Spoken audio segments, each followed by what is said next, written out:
come out. It still needed water, and I didn't have enough steam to keep the pumps going. I mean, it turned into it could have been nasty, but it finally settled down, and we got water enough to get by. But restarting it, that turned into a fun thing. Starting that generator on deck, it took a while to get that to start. It was a Cummins diesel engine. They had one of the other guys supposed to take care of it, but he got it started, but he had to work with it. But once he got it started, then got the air, been able to get the one blower going on the boiler in order to get a fire started. Then everything kind of evolved back there. But for a while, the guys, they took guys out. They went out and issued the rifles to everybody, I guess, on deck. We're going to have guys practice shooting sharks.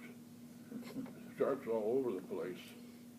And if you threw anything in the water, boy, they're right there. So we had the gunnery practice. It's got everything imaginable out there, little machine guns and stuff.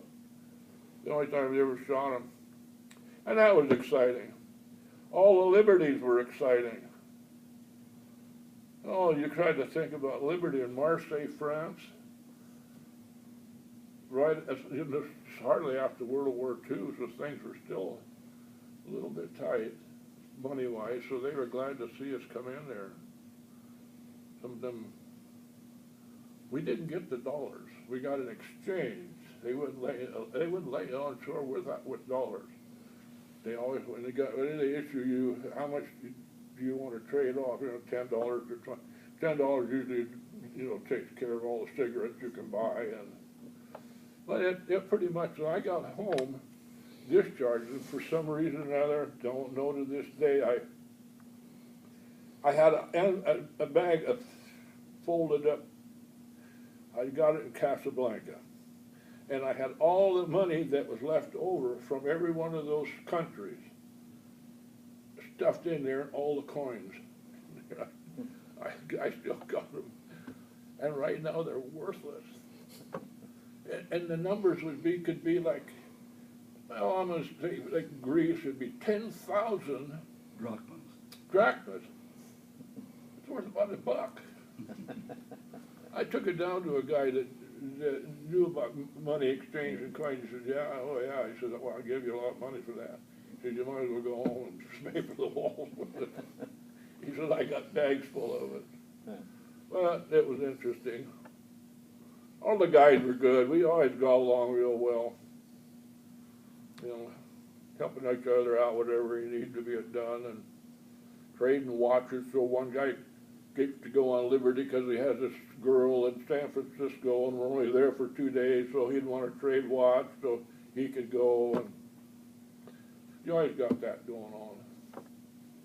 A small ship with a small crew like that, you could do that.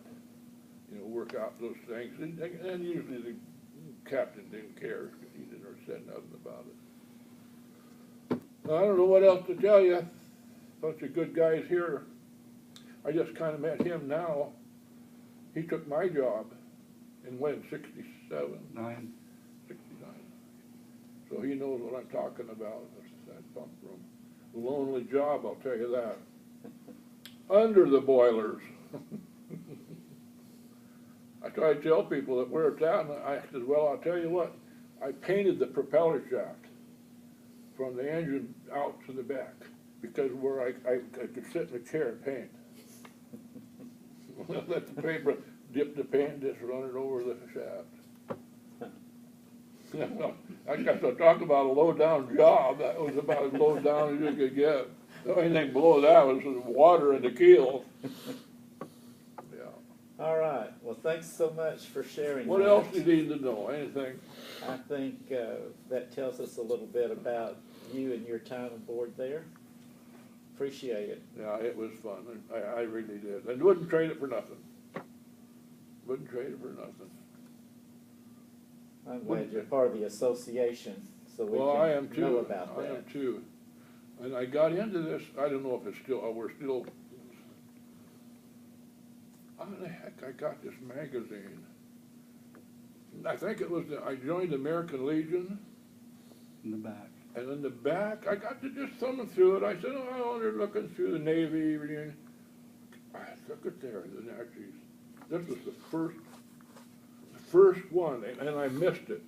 It had gone past.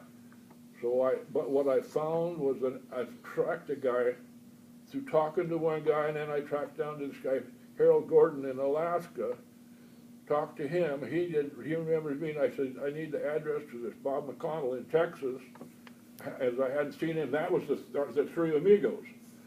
And he said, he told me, well, I'm in Arizona. I said, I'm going to find Bob. So we packed up the trailer and everything and drove over. He was just south of Lubbock, Texas, 50 miles, so it wasn't much of a drive for me to go over there. We weren't doing nothing anyway. So I tracked him down, and he since has passed away. I'm not sure, he smoked pretty heavy, and the thing about, and I think it probably was what finally did him in, was the smoking more than anything. But the doctor told me, he said, if you were smoking today, he said, you'd be gone. Something about smoke and asbestosis don't get along. And then there's guy, that's enough. I rattle on all night about, we hadn't even got into the